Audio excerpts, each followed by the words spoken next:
रात को जज साहब 1 बजे तक वहां रहे, वो कंप्रोमाइज एक बात पे करेगा, उन्होंने फैसला देना ही था। बिस्मिल्लाहिर्रहमानिर्रहीम, अस्सलाम वालेकुम। मेरे साथ मौजूद हैं नियाज़ुल्लाह नियाज़ी साहब, किसी तारुफ के मोहताज नहीं हैं। आपने देखा होगा जिस तरह इन्होंने इमरान खान के हक के लिए काजी फाइज ईसा के सामने डट गए थे, जिस बहादुरी का इन्होंने कारनामा दिया था, ये पूरी कौम जानती है। तो अब इनसे पूछते हैं, कल रात ये पूरी रात अडयाला जेल में थे, आज भी ये अडयाला जेल में थे, आखिर वहां पर क्या हुआ?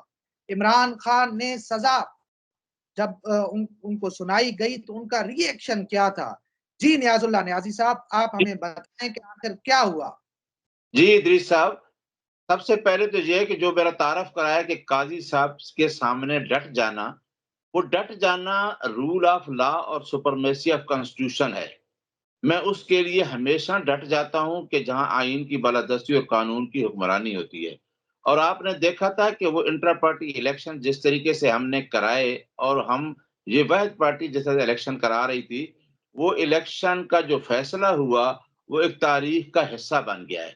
वो मेरे लिए नहीं, सुप्रीम कोर्ट के लिए भी। और ये एक क्वेश्चन मार्क है कि क्या पाकिस्तानी अवाम को उनके फंडामेंटल राइट से, राइट ऑफ वोट से महरूम किया जा सकता है?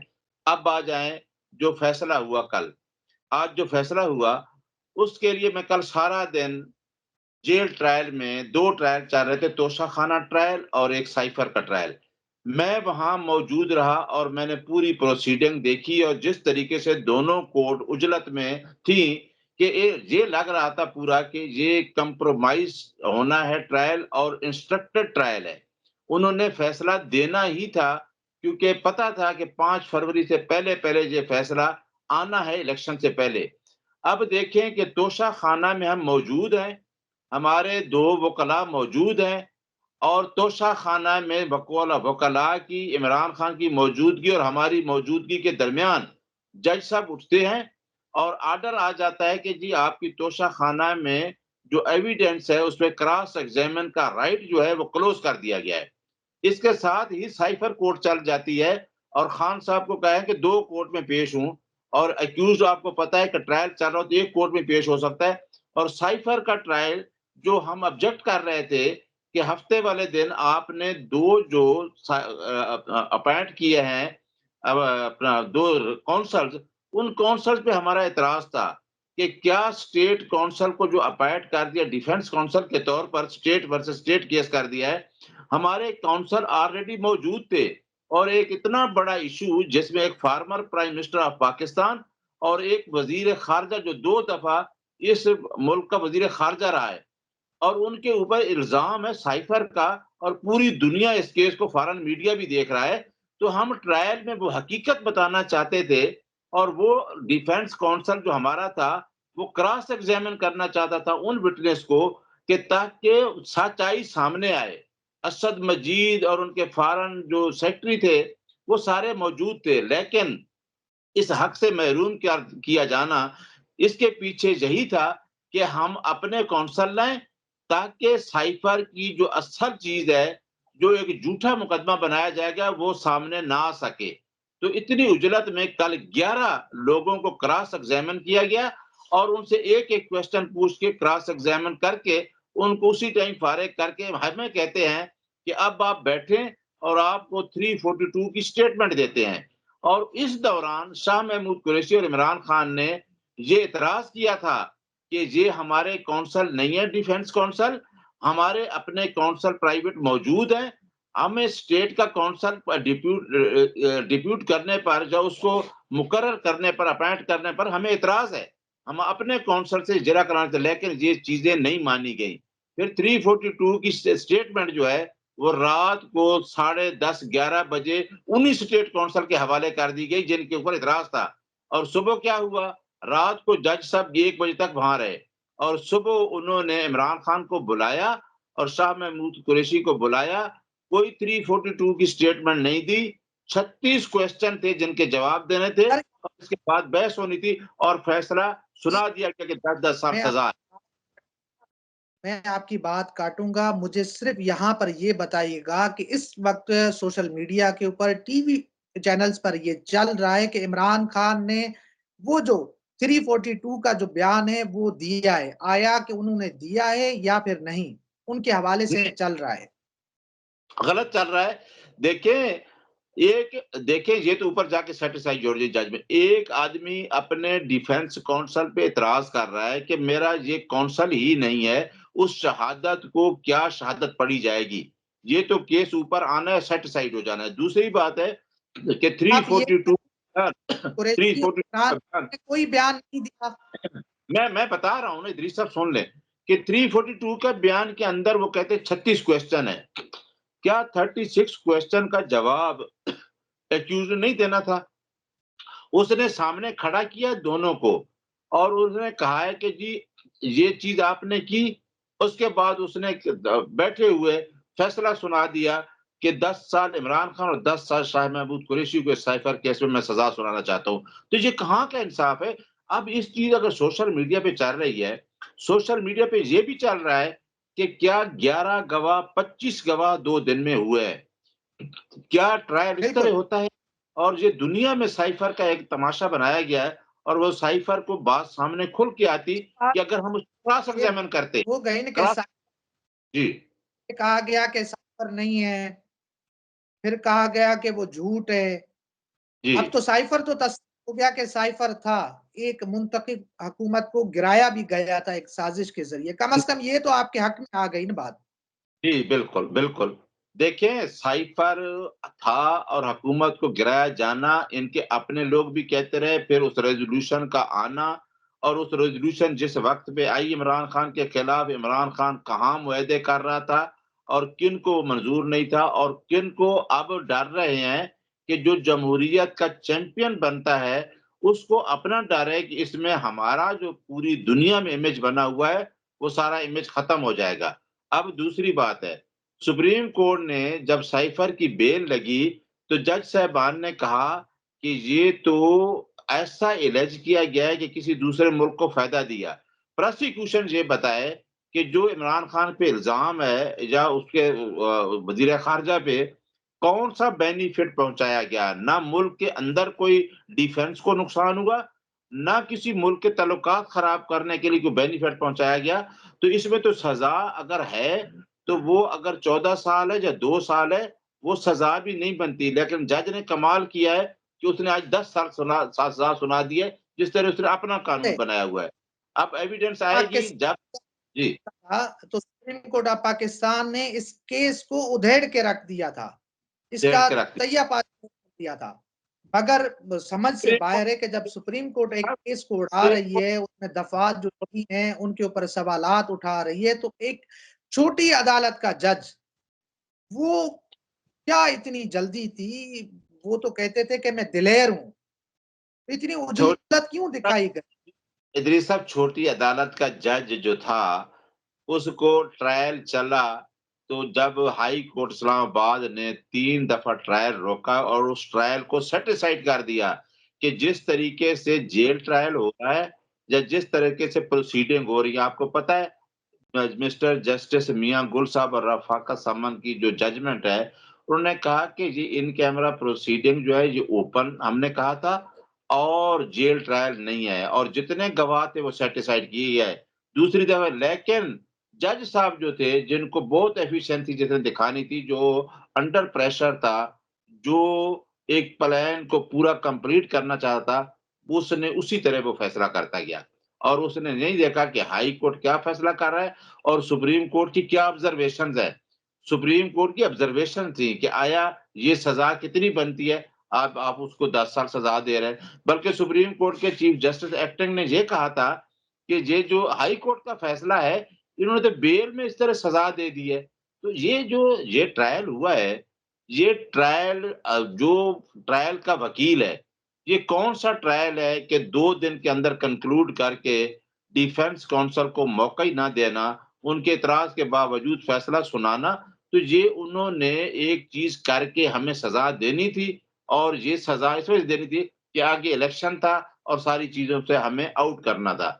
लेकिन मैं आपको बता दूँ, ये जो सज़ा दी गई है या जितने से इमरान खान जेल के अंदर है, ये सारी चीज़ें उसके हक में जा रही हैं। ये पूरा बिल्कुल। कोशिश कर रहे हैं, अभी भी करेंगे कि कंप्रोमाइज़ करे। वो आजकल कंप्रोमाइज़ नहीं करेगा, वो कंप्रोमाइज़ एक बात पे करेगा कि फ्री फेयर इलेक्शन कराएँ और वो कहता है कि मैं अवाम की अदालत में हूँ, मेरी अवाम ही फैसला करेगी। अच्छा सर मुझे ये बताएँ कि जब इमरान खान को सज़ा सुनाई गई, तो उनका रिएक्शन क्या था?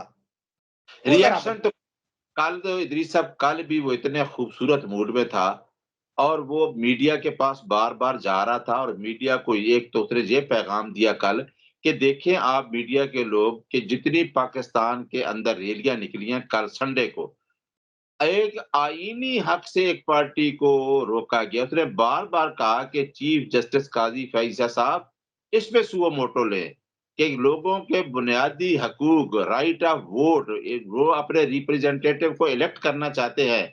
Article 15, 16, 17 freedom of movement, freedom of speech और freedom of association of with affiliation with the party.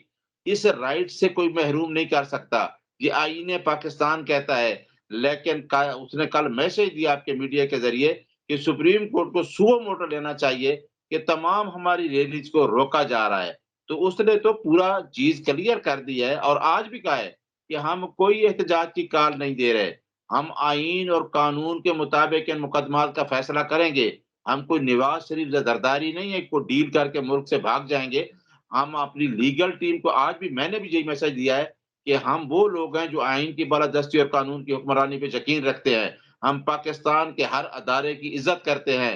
हम इन केस को हाई कोर्ट, सुप्रीम कोर्ट में लड़ेंगे और इंशाअल्लाह हक की जीत होगी। ये साइफर का केस, ये तोशाखाना, ये अल कादिर और जितने झूठे मुकदमात हैं, आप इदरीस साहब देख रहे हैं ये सारे हवा में उड़ जाएँगे। लेकिन इस मुकदमात की के ऊपर इमरान खान अब झुकने वाला नहीं है कि अगर इस मुकदमात के प्रेशर में कोई चाहे कि डील कर लेगा, वो डील नहीं करेगा। उसकी डील सिर्फ़ अवाम से है, 25 करोड़ अवाम से डील है कि वो 25 करोड़ अवाम को नीचे से उठाना चाहता है, लेकिन अशराफिया और माफिया ये काम ऐसा नहीं होने देता और इंशाअल्लाह होके रहेगा। वाला नहीं है, ये बात तो साबित हो चुकी है। मगर मेरा आखिरी सवाल ये है, मुख्तसर उसका जवाब दीजिएगा कि आप तहरीक-ए-इंसाफ इमरान खान बार-बार इस्लामाबाद हाई कोर्ट के चीफ जस्टिस के ऊपर अदम एतमाद कर चुके हैं। उनके ऊपर उनको एतमाद नहीं रहा है। तो हुँ। अब ये अभी वहाँ पर जाएगी तो आपको क्या लगता है कि जैसे आज तोशाखाना में जो एक पहले फैसला महफूज़ किया गया, फिर जल्दी सुनाने के बजाय उसको आज सुनाया गया, फिर उसको मुस्तरद जो है वो खारिज कर दी गई अपीलें आपकी। तो आपको क्या लगता है कि चीफ जस्टिस आमिर फारूक के होते हुए तहरीक-ए-इंसाफ को कोई इंसाफ मिल सकता है? देखें, इदरीस साहब तोशाखाना का केस एडिशनल सेशन जज दिलावर ने फैसला किया और उस टाइम भी यही चीफ जस्टिस साहब ने जिस तरीके से हमारे साथ 6 महीने जिस तरीके से इस केस को चलाया, यानी दोनों ही उस केस को चला रहे थे, लेकिन हमारा सब्र का मुज़ाहरा देखें कि हमने उसमें सज़ा भी हुई लेकिन अदालतों के ऊपर चढ़ नहीं दौड़े जिस तरीके से नून लीग करती थी कि सुप्रीम कोर्ट के जजेस पे भी जाके चढ़ाई करते थे। अभी भी जो आके उन्होंने काम किए हैं, आपको आपके सामने हैं। अब इस्लामाबाद हाई कोर्ट के चीफ जस्टिस के लिए मेरा ये मैसेज है, ये मेरी रिक्वेस्ट है कि आज़ाद अदलिया की जंग हम लड़े हैं। आज़ाद अदलिया कॉन्स्टिट्यूशन के अंदर लफ्ज़ ये है कि इंडिपेंडेंट जुडिशरी। इंडिपेंडेंट बिल्कुल। जुडिशरी का ये काम है कि वो इंडिपेंडेंट फैसले करे। रूल ऑफ लॉ के मुताबिक और सुप्रीमेसी ऑफ कॉन्स्टिट्यूशन के मुताबिक आपने देखा है कि जज साहिबान पेशावर के इंटर पार्टी इलेक्शन का फैसला किया है। उन्होंने बगैर किसी खौफ के, अल्लाह के खौफ के सामने रख के फैसला किया है। इस्लामाबाद हाई कोर्ट में जस्टिस बाबर सत्तार साहब बैठे हैं, बेखौफ होके फैसले कर रहे हैं, क्योंकि यही आज़ाद अदलिया है। अब चीफ जस्टिस साहब से हम क्या तवक्को कर सकते हैं कि तोशा खाना की अपील टिल टुडे उसकी कन्विक्शन सस्पेंड नहीं हुई। वो अभी तक पड़ी है। अभी ये फैसले जो अपील आ रहे हैं, हमारी अब कोशिश ये होगी, आखिरी कोशिश होगी कि हम चीफ जस्टिस साहब से ये रिक्वेस्ट करें बाअदब कि जनाब वाला आप इस बेंच से अपने आप को रिक्यूज़ कर लें। क्योंकि आज ही एक फैसला आया है, जो हमने बहस की थी 23 जनवरी को मैंने वहाँ बहस की थी। उसमें भी जेल ट्रायल का कहा गया, तो उसमें मिस्टर जस्टिस आमिर फारूक साहब और मिस्टर जस्टिस तारिक जहांगीरी साहब उन्होंने कहा जी जेल ट्रायल ठीक हो रहा है। हालाँकि जेल ट्रायल जो होता है, जहाँ ओपन ट्रायल होता है, वो इस तरह नहीं होता हम करते रहे, जहाँ तो आप बाहर जाए मीडिया के बंदे जो उन्होंने कहा है कि ओपन कोई आदमी को अंदर नहीं जाने देते। जेल के अंदर इस तरह ट्रायल हो रहा है कि ये तो शायद किसी और मार्शल लॉ दौर में भी ना हुआ हो। तो ये देखना ये है, बिल्कुल। आया आया जो इस कोर्ट में अब हमारी अपीलें आएँगी, आज हमारे सीनियर हामिद खान साहब भी मौजूद थे। हम तो किसी जज के खिलाफ रेफ़रेंस ही कोई दायर नहीं कर रहे होते। हमें जज साहब से ये रिक्वेस्ट ज़रूर करनी है कि अगर एक लीडर को जो सिर्फ़ वफ़ाक की जमात का लीडर नहीं है, जो गिलगित-बल्तिस्तान और कश्मीर का भी लीडर है, जो ओवरसीज़ पाकिस्तान की भी आवाज़ है। अगर उसकी आवाज़ को दबाया गया, जब 25 करोड़ अवाम की आवाज़ को दबाया गया, जब बाहर बैठे हुए लोग जो पाकिस्तान तहरीक-ए-इंसाफ के साथ हैं, इमरान खान के विज़न के साथ हैं, रियासत-ए-मदीना और वेलफेयर स्टेट के कांसेप्ट के साथ हैं, उनकी आवाज़ नहीं दबेगी। क्योंकि जो हम जंग लड़ रहे हैं ना, हमारा मिशन जो हमारी लीगल टीम है, जिसमें हम बैठे हैं, हमने ये कहा है कि हमने अदलिया की तहरीक में भी ये किया, हमने कतई कानून को हाथ में नहीं लेना। हमने कतई अदारों के खिलाफ कोई बात नहीं करनी। हम आईन की जी, बालादस्ती और कानून की हुक्मरानी और आईन के दायरे के अंदर रहते हुए क्योंकि ये रिलीफ हमें मिलना है। हमें पता है कि तोशा खाना, अल कादिर के केसेज़ जो हैं इमरान खान के खिलाफ झूठे मुकदमात हैं। हमें पता है कि 180 मुकदमात जो बनाए गए हैं, वो हमें पता है कि वो झूठे मुकदमात हैं। हमें पता है कि एक कन्विक्टेड आदमी को एयरपोर्ट पर यही इस्लामाबाद हाई कोर्ट चली जाती है और उसकी बेल लेती है और वो कन्विक्टेड है। हमें पता बिल है कि इस्लामाबाद हाई कोर्ट के साथ नादरा भी वहाँ बायोमेट्रिक के लिए चला जाता है।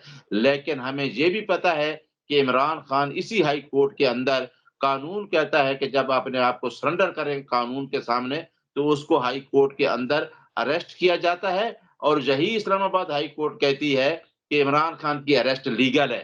ठीक है? बिल्कुल, और कहते हैं आईजी और सरकार ये देखिए ये सवालात हैं। ये सवालात बिल कौम देख रही अब है, आप देख रहे ये हैं, सवाल मीडिया देख क्लाइंट देख हमारे रहे हैं। पास तो इस हाई जो कोर्ट है से एक्सपेक्ट करेंगे कि बेंच ऐसा बनाए जो हमें हमें इंसाफ होता हुआ नज़र आए। इंसाफ होता हुआ दिखाई दे, हमें भी उम्मीद है कि इमरान खान को इंसाफ मिलेगा, आपको भी इंसाफ मिलेगा। तो इंशाअल्लाह मिलते हैं अगली वीडियो में, तब तक के लिए अल्लाह हाफ़िज़।